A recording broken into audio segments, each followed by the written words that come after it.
24 France Bleu Bourgogne, suite de votre journal régional avec un sujet qui suscite la polémique à Malin, ce petit village de 750 habitants dans la vallée de l'Ouche, à une vingtaine de kilomètres de Dijon. Oui Arnaud, c'est le projet du golfe de la Chassagne porté par Philippe Rance.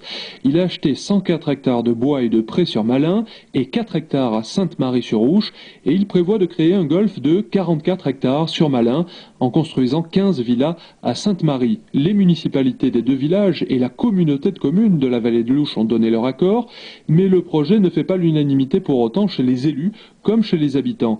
Yves Duclou, conseiller municipal de Malin, a voté contre ce golfe. Il estime que Philippe Rance prépare un projet immobilier très rentable au mépris de l'environnement. Le premier projet qui nous avait été présenté était accompagné d'un projet immobilier de 60 constructions.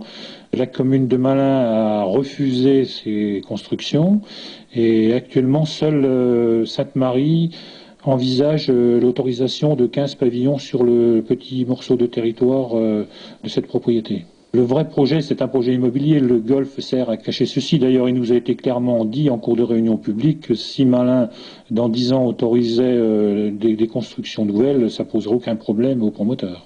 Mais Philippe Rance, de son côté, rétorque que son projet initial est bien un projet de golf et que le volet immobilier est nécessaire pour atteindre un équilibre financier.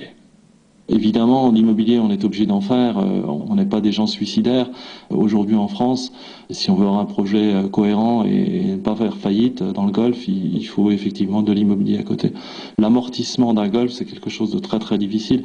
Si vous montez une structure comme la Chassagne et que vous n'avez pas de manne immobilière à côté, vous êtes quasiment sûr de ne jamais pouvoir amortir vos installations. Au départ, on était parti sur un projet un peu plus ambitieux, uniquement sur des villas, ce qui était un produit plus facile à vendre et plus sûr que ce que nous avons prévu maintenant.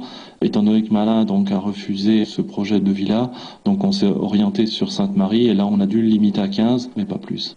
Un dossier signé Véronique Narbou, les opposants redoutent de lourds impacts sur l'environnement. Ils craignent pour la qualité de l'eau à cause des engrais et des pesticides nécessaires pour entretenir le golfe et aussi pour la quantité de l'eau, car même si Philippe Rance prévoit d'arroser son golfe grâce à l'eau de pluie stockée dans des bassins de rétention, il peut aussi ponctionner de l'eau dans le ruisseau voisin, c'est-à-dire la Douy.